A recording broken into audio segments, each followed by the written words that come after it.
هما مش حاجتين، هنتكلم النهاردة عن مصيبتين من أسوأ الحاجات اللي ممكن تعملهم أول ما تفتح عيادة.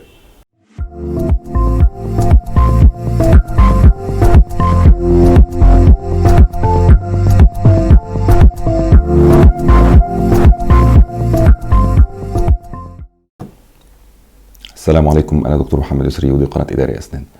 هنتكلم مع حضراتكم النهاردة عن مصيبتين. أول مصيبة هنتكلم عليها إن أنت لو حتى فتحت عيادتك وخسرت لا قدر الله، دي مصيبة هينة. ولو فتحت العيادة وكسبت منها والأمور مشيت معاك تمام، دي مصيبة مضاعفة والعياذ بالله. هنخش في الموضوع على طول.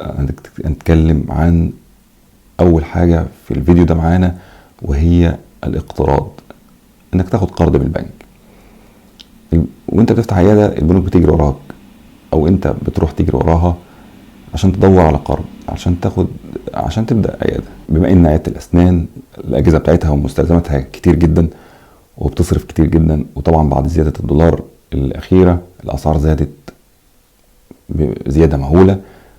فطبعا اي دكتور شاب لسه بيبدأ حياته عايز يفتح عيادة زي اي حد عايز يبدأ، زي اي دكتور عايز يبدا عياده. بس مشكله عياده الاسنان ان اجهزتها اسعارها عاليه قوي، صعب ان احنا كشباب او في بدايه حياتنا نتحمل كوست او التكلفه كامله. وطبعا حماس البدايات بيخلينا عاوزين نبدا، عاوزين نفتح الستارت اب بتاعنا. ما العياده بيزنس زيها زي اي ستارت اب او شركه ناشئه. عايز يبقى ليا اسم على اليافطه، عايز ابقى ليا مكان، عاوز اعمل اسم، عايز بقى اشتغل بقى، عايز بقى ايه اعوض اللي انا ده الفلوس اللي انا دفعتها في الكليه سواء خاص او حكومي. فانا في اسنان بصرف كتير، ففي الوقت ده عاوز اعوض، عاوز بقى ايه ابتدي بقى اخد فلوس بقى. انا خلاص دفعت كتير، عاوز اخد فلوس وعاوز اعوض اللي انا اخدته.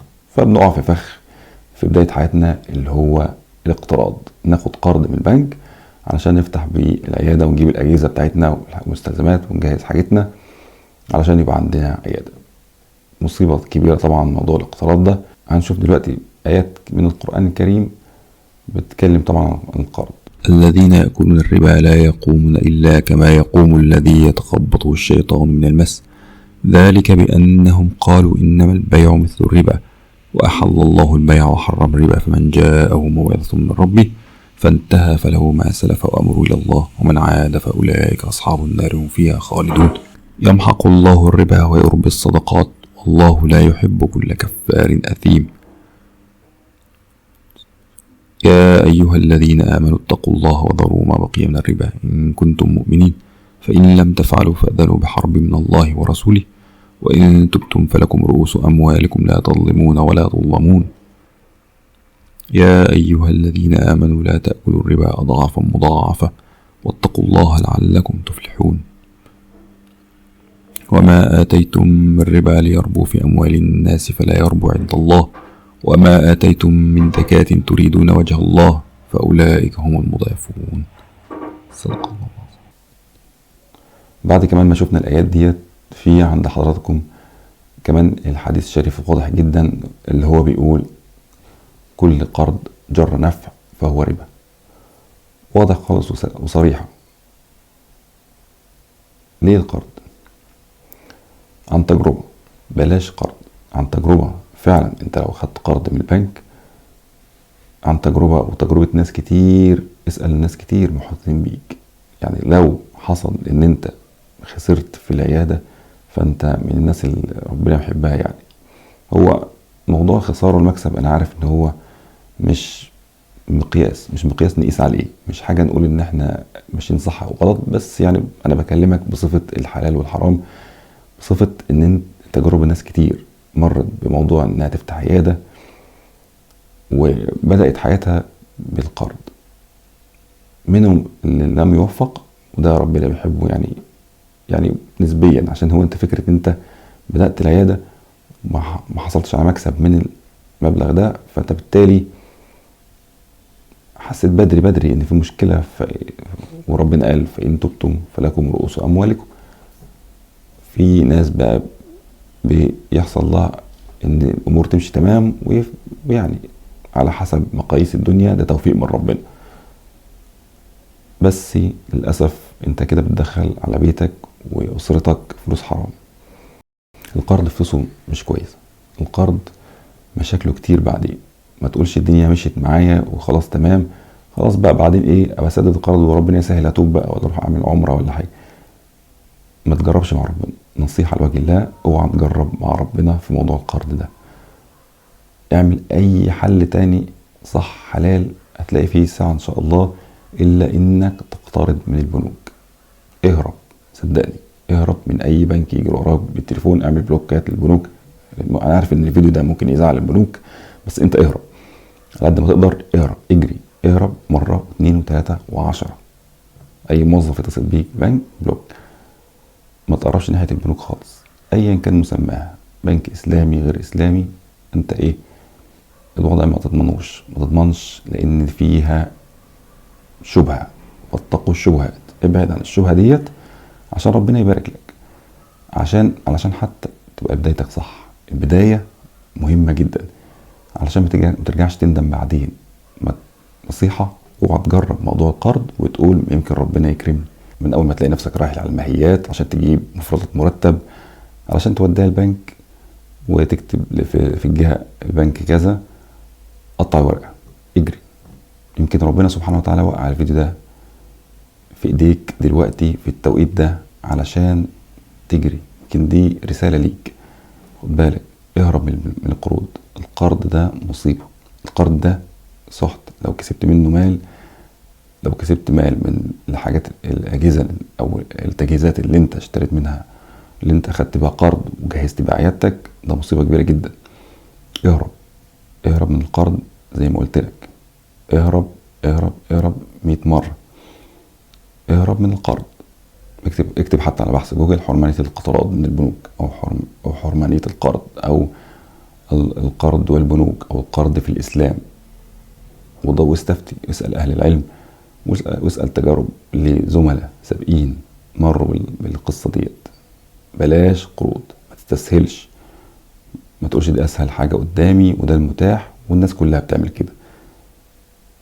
ما تمشيش مع الجماعة في القصص دي. اوعى تجرب مع ربنا. وافتكر الآية اللي بتقول فأذنوا بحرب من الله ورسوله. دي نصيحة لوجه الله. اوعاك تبدأ قرض. القرض مصيبة كبيرة جدا. القرض مصيبة كبيرة جدا فعلا، تستحق الوقفة لأنها مصيبة في الدين وفي الدنيا. اللهم لا تجعل مصيبتنا في ديننا. أسوأ حاجة مصيبة الدين، أي حاجة تانية بعد كده سهل.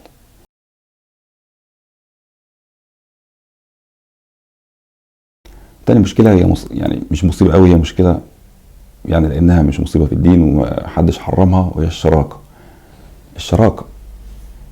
هل فكرت قبل ما تبدأ شراكة مع حد وانت وزميلك اللي متخرجين من كلية واحدة دفعة واحدة وشايف ان انت وهو شاطرين وعايزين تشاركوا؟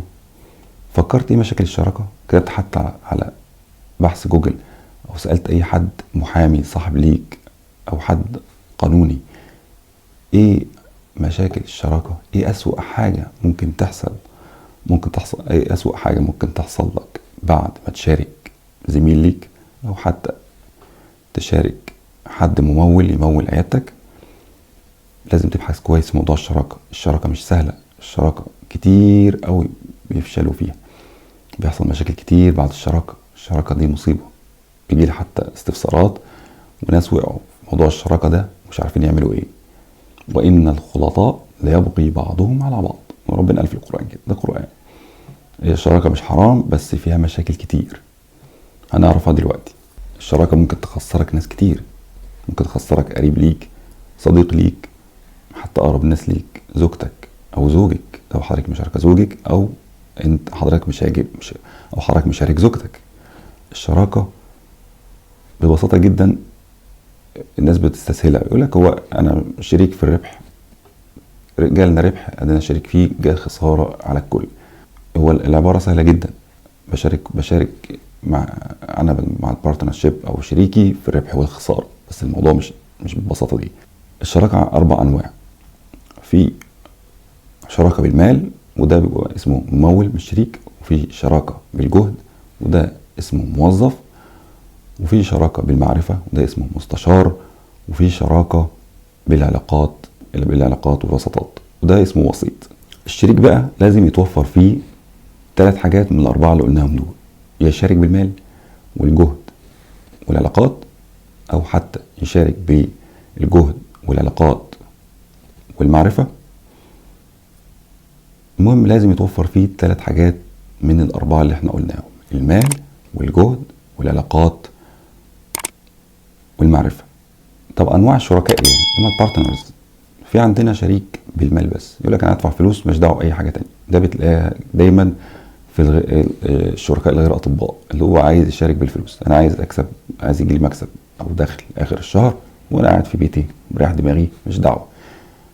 لا ده اشتغلت ما اشتغلتش، المهم الفلوس تجيلي، المهم مكسب، أنا عايز الدنيا تكسب.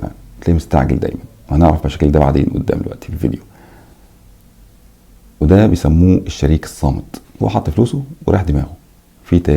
في شريك تاني فعال واكتف نشيط، هو حط فلوسه وهو اصلا مثلا هو دكتور سنان بيشارك معاك، او حتى طبيب بشري حاطط دماغه في الشغل، اكتف فعال متواجد يوميا في المكان سواء سنتر او عياده.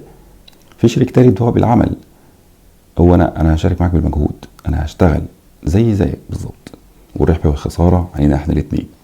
وده بيبقى بدايه بسيطه. هما حتى مثلا هو مشارك ومش معاه، والشريك بالعمل ده مش لازم يكون معاه فلوس، مش لازم يكون مساهم باي مبلغ من المال. اللي بيخلينا نجري او نلجا للشراكه هي في بعض المزايا دي اللي بتخدعنا شويه، دي اللي بتخلينا فاكرين ان الشراكه ديت حاجه جميله جدا وهتنجح وهتبقى ممتازه واسمنا هيسمع في البلد. اول حاجه هو تنوع المهارات. يعني بمعنى انا مثلا بشتغل اورثو، جبت زميل ليا بيشتغل امبلانت او بيشتغل جراحه او شاطر في الجراحه، فاقول طب كويس، يبقى انا معايا سنتر في تخصصين حلوين تقال يتقالوا الموضوع. وبعدين بنشتغل كده الحاجات الاساسيه، الاندو الاوبرتيف، الحاجات الاساسيه، بس انا جبت معايا تخصصين تقال، يبقى انا اسمي بنيت سمعه للمركز. فدي من الحاجات اللي بتخلي ميزه للشراكه. الحاجه التانية تنوع الافكار. بتبدا انت تاخد افكار من شريكك، طب نعمل ايه في البيزنس ده او في العياده بتاعتنا، ايه الجديد اللي ممكن نعمله في الدعايه عشان نحسن من اداء، نحسن وصولنا للناس. بتاخد افكار كتير منه في الشغل، بتاخد افكار منه في تنظيم العياده، في تنظيم السنتر بتاعك، افكار كتير. انت في تنوع، بدل ما يبقى فكره منك انت كاونر وحيد، في معاك شريك بيبقى فيه رايين مختلفين.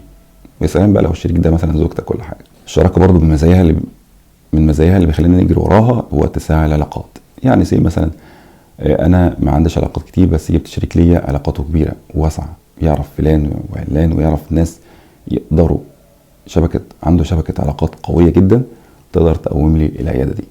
من مزايا الشراكه برضو واللي بيخلينا نسعى ليها هو ان دايما بقول انا بكمل زميلي. يعني مثلا هو بيشتغل حاجه فانا بكمل حاجه تانية، او هو شخصيه قويه وانا شخصيه يعني ايه اخاف اطلب فلوس من الناس، فهو بالتالي هو يقدر يساعدني شويه في الموضوع دوت ان البيزنس بتاعنا ينجح. بيحفزني لما انا اهبط كده واحس ان المشروع خلاص بقى ايه نايم ليه كده، فهو لو شخص محفز فبالتالي بتحفزوا بعض لو حد منكم وقع، او بتصلحوا بعض الاخطاء. زي مثلا هو انتوا قريبين قوي من بعض فبتشوف شغل بعض، بتبقى في حد رقيب او اوديت على الشغل بتاعك قدامك، بيتابع معاك، بيركز معاك، بيصلح لك اخطائك. بس طبعا بغض النظر عن المزايا ديت في مشاكل كتير للشراكه. يكفي ان في امريكا محامي مشهور جدا اسمه ويليام بيرسي عامل كتاب اسمه The Life is Too Short for Bad Business Partners. يعني بيقول ان الحياه قصيره جدا لشركاء البيزنس. وزي ما قلنا طبعا العياده دي بيزنس. المحامي ده عمل الكتاب ده بالاسم ده لانه متخصص بس في فض الشراكات. المحامي ده من كتر ما بيجيله قواضي يفض شراكه، الراجل عمل كتاب مش بس كده كمان، ده سمى مكتبه في ولايه جورجيا في امريكا Divorce for Business، طلاق الاعمال. الراجل وصل للاخر للنهايه يعني. فشوفوا قد ايه الشراكه دي صعبه جدا. طب ايه المشاكل الشراكه يعني؟ عايزين نبقى عن النور برضه عشان لما نشوف نبدا ولا لا. الموضوع بسيط. هل المزايا الاولانيه دي تغني عن مشاكل الشراكه؟ طب شوف حواليك في كام ناس اتفضوا، في كام عياده فتحت شركه مع بعض واتفضوا. هنشوف مع بعض مشاكل الشراكة دلوقتي. أول مشكلة من مشاكل الشراكة هي تضارب أخلاقيات العمل.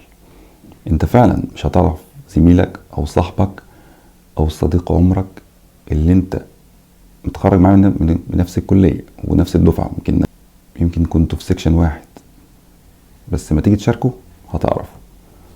الشراكة بتبين الناس الحقيقة، هل عملته بالدينار والدرهم؟ إذا لا تعرف. الناس فعلا بتبين وقت الشغل. هتلاقي نفسك مثلا شريكك مش ملتزم بمواعيد، ما بيجيش أغلب أيام، يقول لك ده اللي عندي، يا عم العيادة مش جايبة همها. هتلاقي نفسك الناس بتشتكي لك من شريكك أخلاقيا مثلا مش مظبوط، تلاقي نفسك دخلت دايلما كبيرة. هتلاقي مثلا مش بيتابع المرضى، مش فارق معاه، هو عنده عمل الحالة وخلاص، الحالة مشيت وخلاص، هو خد فلوسه وخلاص، انا مش عايز حاجة من الحالة بعد كده. تيجي الناس تشتكي لك انت، ما هو انت في الوش. ممكن بعد فترة يضيع حماسه للشغل، تبقى انت متحمس وشغال وعند قلبك على المكان، انك دافع دم قلبك فيه، وشريكك مش في دماغه خالص، ما عندوش حماس للشغل. فبالتالي اول مشكلة معانا هي تضارب اخلاقيات العمل، او تضارب اخلاقياتنا مع بعض. احنا ممكن نكون عارفين بعض من سنين، بس ما نعرفش بعض بالفلوس، بالشركة، بالشغل. ممكن من مشاكل الشراكة ان شريكك ده يكون عنده نقص في الخبرة العملية او الادارية. ممكن تكتشف فعلا ان هو قال انا بشتغل 100 في حاجات معينة، بس تلاقي شغله تعبان، تلاقي هو فعلا ما عندوش خبرة في النقطة دي، ما عندوش خبرة في شغل معين محدد انت كنت متخيل ان هو يغطي ويسد فيه. ممكن كمان تلاقيه ما عندوش خبرة إدارية، ما يعرفش يدير الممرضة الموجودة في العيادة، أو حتى السكرتيرة اللي قاعدة بره في العيادة، ما يعرفش يدير العمل مع الناس، ما يعرفش يدير بيزنس. فنقص الخبرة العملية والإدارية من مشاكل الشراكة. من مشاكل الشراكة برضو رقم 3 معانا الخلاف في التوجه. بمعنى على المدى الطويل هو راجل بيحب يوم بيوم، أنا شغال يوم بيومي، ما عنديش فكرة او مدى او ما عنديش توجه لقدام او فيجن او رؤية ان انا اكبر المكان ده.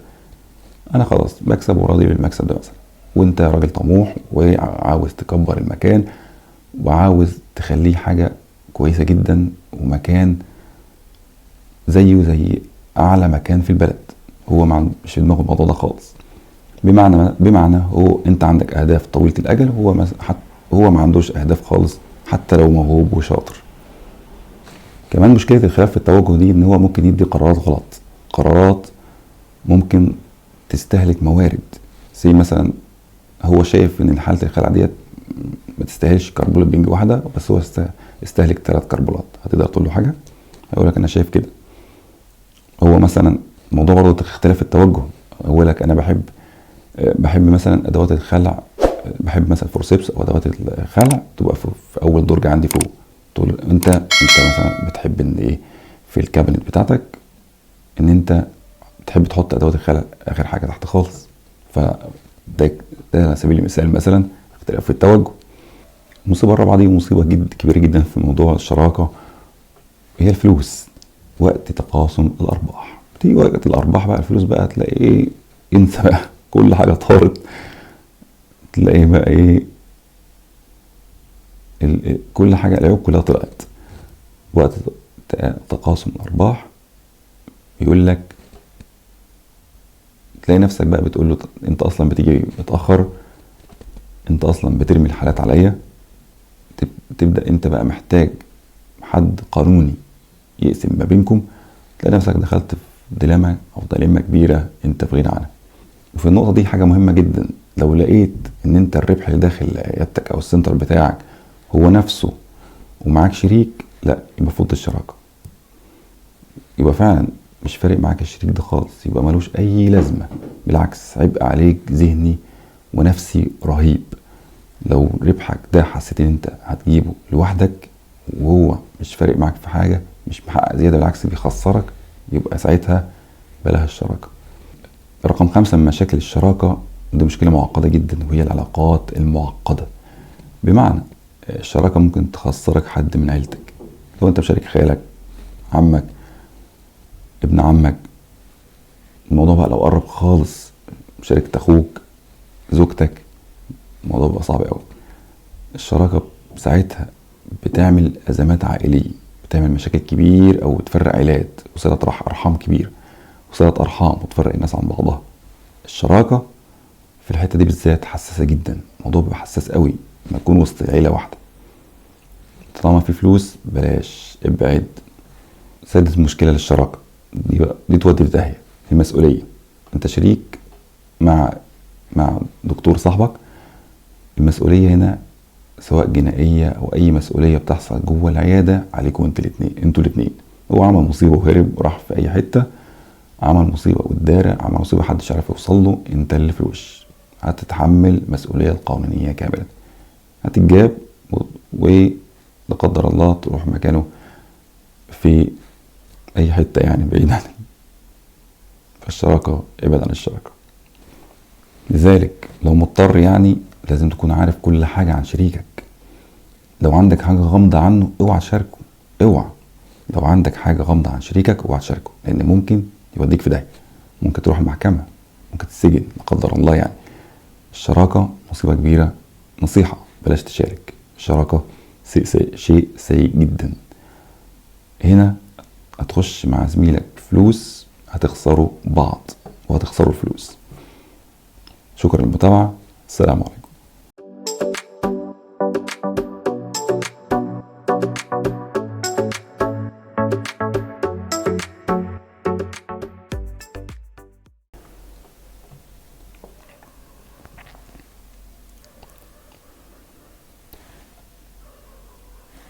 نشوف مع بعض.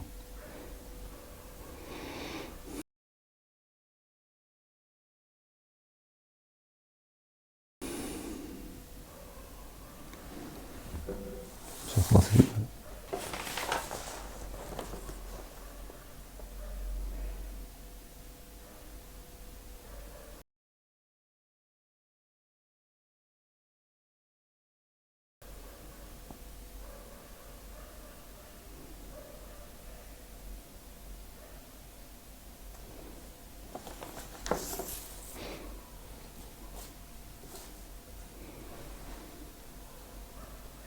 مش هيخلص.